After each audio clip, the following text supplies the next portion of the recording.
Ini ujung-ujungnya ordal.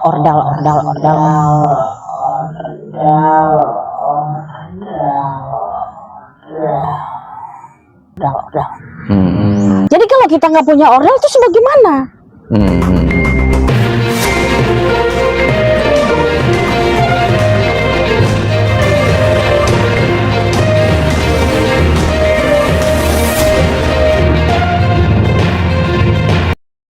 Assalamualaikum warahmatullahi wabarakatuh. Selamat siang pemirsa media Warta Nasional.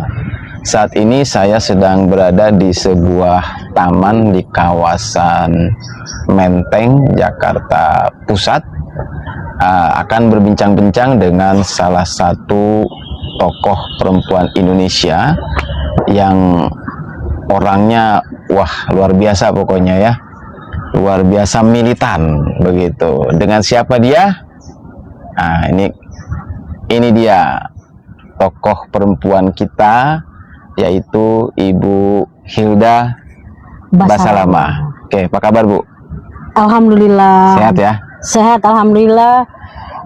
Hari ini sedang sibuk apa aja nih Bu? Sibuk bersilaturahim minal aidin wal faizin. Mengucapkan kepada, kabarnya kemarin sempat muncul di istana nih, saya lihat-lihat ini. Iya. Sempat hadir atau menghadiri open house yang digelar oleh Bapak Presiden kita, Prabowo Subianto. Betul. Jadi saya. Itu gimana ceritanya tuh bisa begitu tuh, bisa datang ke sana gitu? Ya, memang saya juga dapat undangan dari informasi dari beberapa teman, dari relawan Gerindra dan beberapa aktivis militan juga diadakan open house, dan saya memang ingin sekali berjumpa, berjabat tangan, dan ada yang ingin disampaikan kepada Bapak Presiden kita. Kenapa bisa sangat ingin bertemu dengan Pak Presiden? Apakah ada mungkin ada hubungan khusus atau apa ini? Atau mungkin dulu pernah berjibaku menjadi katakanlah relawan militannya Pak Prabowo? Karena yang saya tahu Pak Prabowo dulu pernah, atau bukan pernah ya, didukung habis oleh yang namanya emak-emak nih gitu. Apakah memang Ibu pernah menjadi bagian daripada emak-emak itu? Iya gitu? Betul. Saya bagian dari emak-emak. Saya adalah sekjen barisan emak-emak militan. Oh gitu? Ya, dan saya ada di Partai Berkarya juga sebagai bendahara umum. Oh gitu. Ya. Berarti memang sudah sejak lama nih. Sudah. Ya, Ibu nih mendukung Pak Presiden Prabowo ya. Dari sejak tahun berapa, Ibu? Ya, sebelum 2014 ya kita memang sudah, gimana ya, sosok beliau yang berjuang dengan semangat demi rakyat, demi bangsa dan negara, menolak atek-atek asing, Cina dan lain sebagainya. Dia mengutarakan bahwa pada saat pidato sangat sulitnya untuk mendapatkan kredit untuk orang kita gitu ya. Nah, kemudian pada saat itu beliau dengan Bapak Sandiaga Uno itu kan didukung oleh Ijtima Ulama. Ya, betul. itu pada saat itu tahun 2014. Hasil Ijtima Ulama memang ya memproklamirkan ya calon presiden itu adalah Prabowo Sandi waktu itu ya. Iya. Nah, sampai saat ini ya kita masih militan, masih loyal nih kepada Pak Presiden ya, Prabowo kalau ya. Ngapain juga berdesak-desakan ingin berjabat tangan. Jadi saking ingin bertemu dengan Pak Presiden, itu rela berdesak-desakan. Rela. Bahkan sampai ada yang pingsan. Bahkan saya sendiri juga pingsan. Bener-bener itu sempat pingsan, akhirnya mau dibawa ke rumah sakit RSPAD. Saya bilang tidak perlu, saya udah sehat kembali. Saya ingin berbaris kembali untuk bertemu dengan Presiden Prabowo. Oh, luar biasa, Ibu di barisan paling depan saya jaga, katanya dia gitu. Ya alhamdulillah. Itu dari protokoler seperti itu ya. Iya, dari menyampaikan. ABRI dengan polisi. Ya, kan yang menggendong saya ke dalam ambulan, kemudian Oh, udah sempat sehat. digendong ke Iya, masuk ke ambulan. ambulan saya tidak Luar sadar. biasa. Iya. Kemudian saya istilahnya semangat kembali karena ingin bertemu dengan sosok Prabowo, ingin menyampaikan isi hati ini, bagaimana seorang emak-emak agar bisa mendukung, mensupport, mendoakan agar Indonesia lebih baik dan tingkat ekonomi lebih mumpuni. Yang saat ini boleh dibilang tingkat ekonomi bukan hanya sekedar miskin, tapi sudah masuk kategori ekonomi yang sangat ekstrim. Sedih sekali. Jadi apalah arti yang dibilang Indonesia gemah loh jinawi, sangat kaya raya dibanding negara lain, cuman hanya minyak doang. Tapi kalau di sini mulai dari rempah-rempah, uranium, platinum, dan segala macam ada, tambang-tambang itu ada semua di Indonesia. Tapi mengapa rakyatnya kok begini-begini saja? Jadi intinya Ingin menjadi negara Indonesia yang maju, Indonesia seperti ini. negara-negara lain kaya yang raya. maju, kaya raya. Nah, menurut Ibu sendiri nih, kepemimpinan Presiden Prabowo Subianto itu ini kan sudah 1 tahun lebih ya, gitu Ya. kan? Apa sih yang sudah dirasakan dari kepemimpinan Presiden Prabowo ini? Oleh Ibu nih selaku emak-emak lah gitu kan, yang biasanya kan kalau emak-emak itu sangat merasakan ekonomi ini sulit atau mudah, karena kan emak-emak itu suka belanja. Belanja cabai, belanja tomat, belanja sayuran. Di situ kan emak-emak itu walaupun dia tidak belajar tentang ekonomi gitu kan, sebagaimana otomatis kan bisa menilai biasanya, mengetahui oh ini kok jadi pada mahal gitu. Ini gimana nih Bu?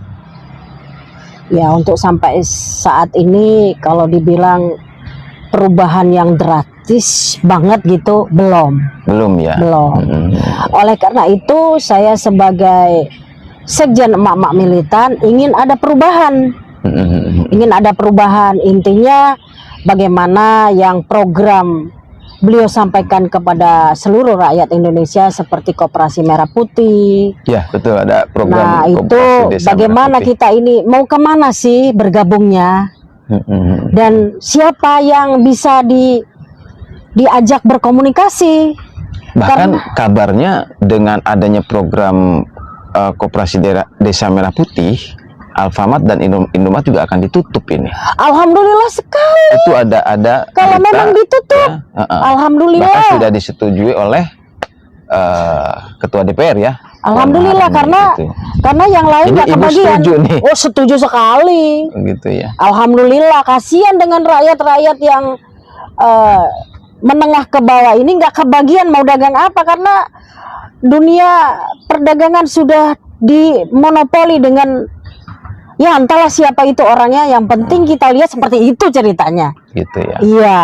Jadi kita kepengen UMKM emak-emak itu ada di setiap tempat, kemudian bisa ada perputaran. Ya. Berbicara tentang UMKM, bukankah Presiden Prabowo sendiri sudah luncurkan sebuah program yang disebut dengan makan bergizi gratis? Itulah Pak. Ini kan makan bergizi gratis itu tujuan Presiden adalah menghidupkan ekonomi rakyat di wilayah pelosok, setempat, di pelosok desa dan wilayah setempat. Pokoknya wilayah setempat itu harus maju ekonominya. Ya, karena untuk menciptakan lapangan kerja. Betul, karena nanti kan masyarakat yang bertani gitu kan, katakanlah itu hasil pertanian bisa dijual ke dapur-dapur MBG tersebut. Iya. Menurut Ibu pandangannya bagaimana tentang program MBG ini? Program MBG yang diluncurkan oleh Bapak Prabowo sungguh sangat mulia, karena hati beliau itu betul-betul lembut, penyayang kepada seluruh rakyatnya. Akan tetapi di ruang lingkup yang menjalankan sepertinya ya mohon maaf boleh dibilang amburadul ya. Dan harus dievaluasi sistemnya, mesti diperbaiki kembali agar di bagian bisa adil pelaksanaannya ya. pelaksanaannya. Itu udah ramai sekali. Justru tidak menciptakan lapangan kerja, tapi malah menjadi sarang korup kayaknya dah. Ya mohon maaf, tapi kenyataannya sudah kita melihat berdasarkan bukti. Jadi secara prinsip ya, program MBG ini adalah baik ya. Sangat baik. Meskipun bagaimana untuk banyak kritik dari katakanlah orang-orang tertentu ya. Di sini ada ketua BEM UGM ya yang mengkritik habis tentang MBG gitu kan. Tapi Ibu berpandangan bahwa program MBG itu harus terus dilaksanakan. Terus dilaksanakan, akan tetapi sangat penting sekali evaluasi. Diadakan evaluasi tentang pelaksanaan untuk kedepannya. Betul. Ya, karena kan dari mulai istilahnya centrang biru. Kalau saya sih, saya tidak punya dapur, tidak punya kepentingan untuk memiliki dapur karena saya bukan di bidangnya di situ ya. Jadi saya mengamatin bagaimana ya, terlalu banyak yang memanfaatkan situasi dan kondisi ini untuk kepentingan pribadi. Dan real ini, real. Kita punya bukti yang real. Jadi kita mau bagaimana kebijakan ini bisa terlaksana. Jadi dari sisi apa yang harus evaluasi dan diperbaiki, karena presiden sendiri memang dalam dalam sebuah pidatonya itu mengaku bahwa dia sendiri selama ini mendapatkan laporan yang sifatnya asal bapak senang. Ini sudah diakui oleh Presiden Prabowo Subianto bahwa jangan coba-coba memberikan laporan kepada saya, laporan yang ya asal saya senang aja. Nah itu presiden sudah mengakui itu tuh Bu. Nah itu yang namanya orang pintar itu banyak. Mau S1, S2 dan selebihnya deh. Tapi orang jujur yang amanah ini sangat sulit. Bahwa negeri ini sangat butuh sekali dengan orang yang jujur, amanah bil amanah. Jika tidak ya bagaimana? Yang enaknya sudah enak kan? Ada pesan yang ingin disampaikan tentang pelaksanaan MBG ini kepada Pak Presiden untuk agar program ini sesuai dengan tujuan, sesuai dengan rencana dari Pak Presiden itu sendiri, bahwa program ini merupakan bantuan kepada masyarakat, maka penerima manfaatnya juga adalah masyarakat ya kan, yang mempunyai yayasan. Namun hari ini fenomenanya adalah yayasan-yayasan itu baru didirikan oleh elit politik nih. Elit politik. Nah, sementara masyarakat kelas bawah yang punya yayasan itu tidak semuanya tidak terakomodir ya. Tidak terakomodir. Iya. Gitu. Jadi kalau saya pesan kepada Bapak Presiden Prabowo yang baik hati dan dirahmati Allah, wajib program ini harus dievaluasi dan jangan pernah menerima laporan enggeh-enggeh aja Pak Dewowo. Coba ditelusuri dengan adanya ketimpangan-ketimpangan yang istilahnya mau masuk mendapatkan ID card untuk centrang biru yang sudah heboh begitu ya. Itu sangat sulit sekali, yang harus bayar sekian tapi itu memang benar. Memang terjadi dan ada bukti yang real apabila mau ditelusurin. Kita punya buktinya nyata kan gitu. Nah, oleh karena itu kita kepengen program ini jalan dengan baik sesuai dengan rencana dan tujuan yang mulia Bapak Presiden. Insya Allah dengan adanya ridha Allah kita tidak bisa hanya sekedar berdoa, tapi selain doa dan ikhtiar wajib jangan menerima asal Bapak senang laporannya, Jadi begitu ya. mesti dilakukan cross check ya. Dilakukan oleh cross check ya carilah orang-orang yang diberikan amanah itu benar-benar takut kepada Allah Subhanahu wa taala. Nah, ini saya dengar nih bahwa Ibu waktu kemarin hadir di open house itu sempat menitipkan surat Ya. melalui Mayor Teddy untuk Pak Prabowo. Ya. Ini apakah benar itu?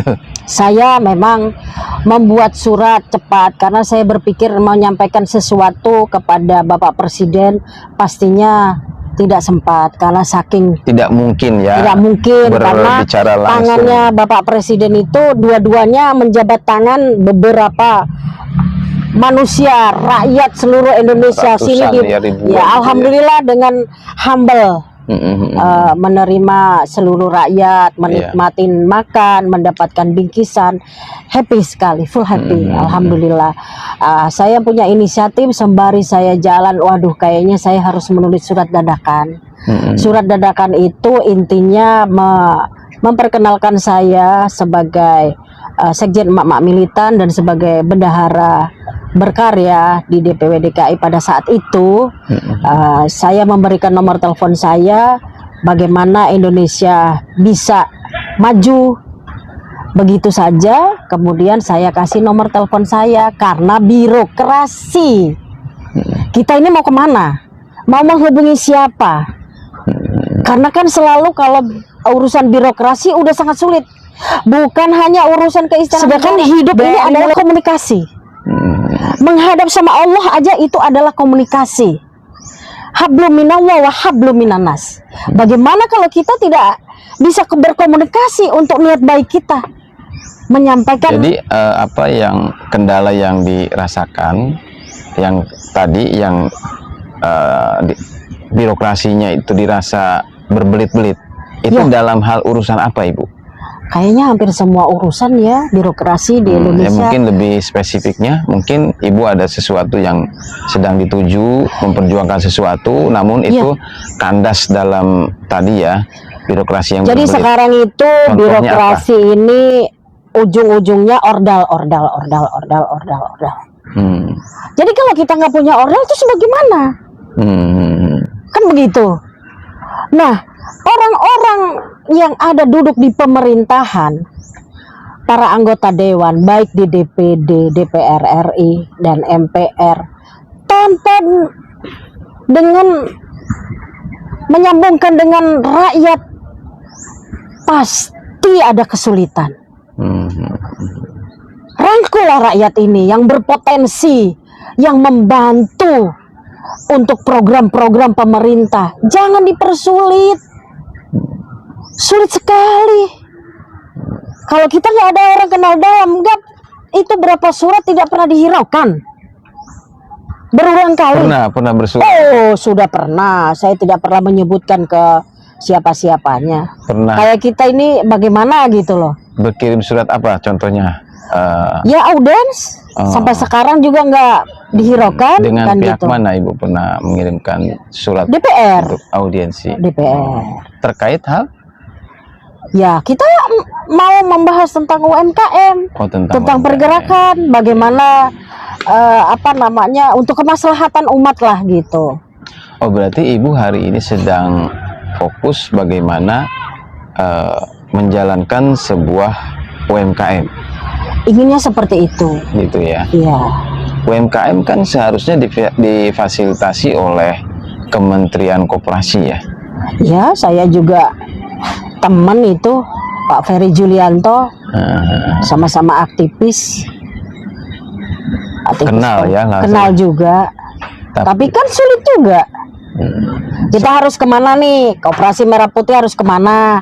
Apa yang bisa kita jalankan sesuai dengan wilayah kita? Ya, supaya kan kalau semua punya apa ya? Kalau Koperasi Desa Merah Putih itu memang sih mereka itu yang diberi kewenangan untuk membentuk kepengurusan itu kan memang kepala desa ya, atau kelurahan kan? Atau lurahnya lurah gitu ya. kan. Lurah kalau di kampung tuh berarti desa, kepala desa gitu. Yang saya tahu sih seperti itu memang. Iya. Ya walaupun memang ada polemik juga bahwa dari anggaran Koperasi Desa Merah Putih 1,5 M itu kan yang sampai ke desa itu hanya 800 juta kalau tidak salah. Iya. Itu ada polemik Beritanya itu sedang dibahas. macam-macam, ada yang bilang dananya 1,5 tapi diterimanya 1,1. Iya, begitu tuh.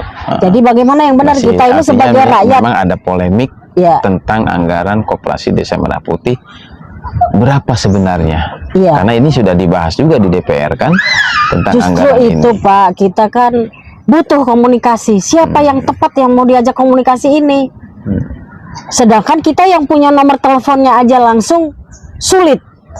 Tidak direspon. Iya, direspon gitu. Jadi bagaimana mau menjalankan program pemerintah yang bisa berjalan dengan baik gitu, agar mak-mak ini kan bisa saling bersinergi gitu loh. Begitu Pak.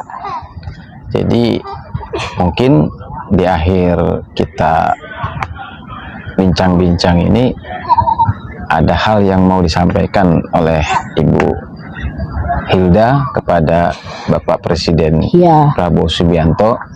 Ya. Dipersilahkan. Saya berharap yang kemarin acara open house dengan surat singkat saya dari Bapak Mayor Teddy yang menerima dengan genggaman surat singkat saya sudah sempat digenggam dan dimasukkan ke dalam kantong.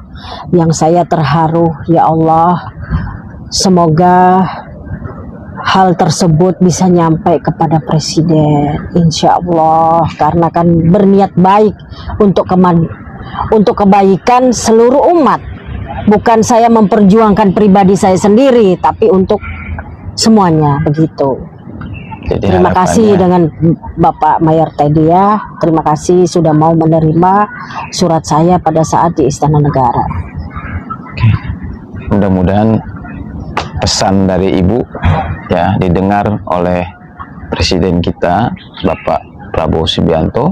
Amin, dan apa ya yang Rabbal menjadi harapan Ibu ya selaku perwakilan dari emak-emak militan se-Indonesia. Iya. Ini juga didengar oleh Bapak Presiden, dan kita doakan semoga Bapak Presiden Prabowo Subianto mampu membawa Indonesia kepada kemajuan ya, mampu membawa Indonesia menjadi Indonesia emas. Amin, tabarakallah. Ya, sesuai dengan harapan saya juga berdoa semoga niat baik kita ada keridhaan Allah dan bala tentara Allah turut memperjuangkan niat kita. Ini dibutuhkan sekali oleh Presiden kita. Dukungan rakyat Indonesia ini sangat dibutuhkan, Bu. Iya. Karena berkali-kali Presiden Prabowo Subianto mengatakan bahwa saya dipilih oleh rakyat, saya mendapatkan amanah dari rakyat, dan hanya kepada rakyat saya meminta dukungan. Alhamdulillah. Karena memang yang diperangi oleh Presiden itu adalah para koruptor. Amin, semoga. Bagaimana kita bisa melihat ya Presiden di dalam memerangi koruptor tersebut, sampai-sampai beliau menerjunkan tentara untuk menjaga kejaksaan agung. Sebagai Presiden, tentu saja langkah itu adalah sinyal Ya. bahwa memerangi koruptor itu bukan sesuatu yang mudah juga. Ya, Karena mereka punya uang. dan licik ya. Ya, tentu saja ketika mereka punya uang, mereka bisa menggerakkan seluruh kekuatan yang ada, Ya. termasuk aparat penegak hukum tentunya. Betul. Maka dalam salah satu wawancaranya Najwa Shihab dengan Presiden Prabowo, Ya. Presiden mengatakan bahwa saya ingin mempunyai polisi yang bersih, jaksa yang bersih, kan begitu ya? Ya. Gitu. Dan negara yang bersih, untuk supaya mampu mengelola kekayaan alam ini untuk kesejahteraan rakyat Indonesia. Dan bicara Bapak Prabowo pada saat wawancara, rakyat dan aktivis Ya, betul, yang bersuara ya. mengaspirasikan tidak boleh diintimidasi. Betul. Seperti Jadi ada itu. jaminan ya. Ada jaminan. Ada Jadi sebuah nggak usah khawatir. jaminan dari Presiden bahwa tidak akan ada ya siapapun yang mengkritik pemerintah Ya, yang diintimidasi. asal kritiknya itu kritik membangun, Tentu saja. bukan kritik memprovokasi. Betul. Jadi Seperti harus bisa itu. membedakan nih ya Ya, antara kritik membangun dengan dengan provokasi. provokasi. Iya. Kalau provokasi itu wajib Iya, iya. dilakukan penindakan hukum supaya ada efek jerah, kan Iya, begitu. Ya, begitu Pak. Demikian bincang-bincang kita pada Ya, siang hari ini. ya. Terima kasih Bu Hilda sudah Makasih. meluangkan waktunya. Ya, kita ucapkan Sukses selalu. minal aidin Ya. kepada. Ya, Ya. Terima kasih. Alhamdulillah sudah berbincang-bincang, dan harapan kita ingin Indonesia maju, Indonesia emas ya. terlaksana dengan baik. Saya mengucapkan minal aidin wal faizin. Mohon maaf lahir dan batin. Wassalamualaikum warahmatullahi wabarakatuh.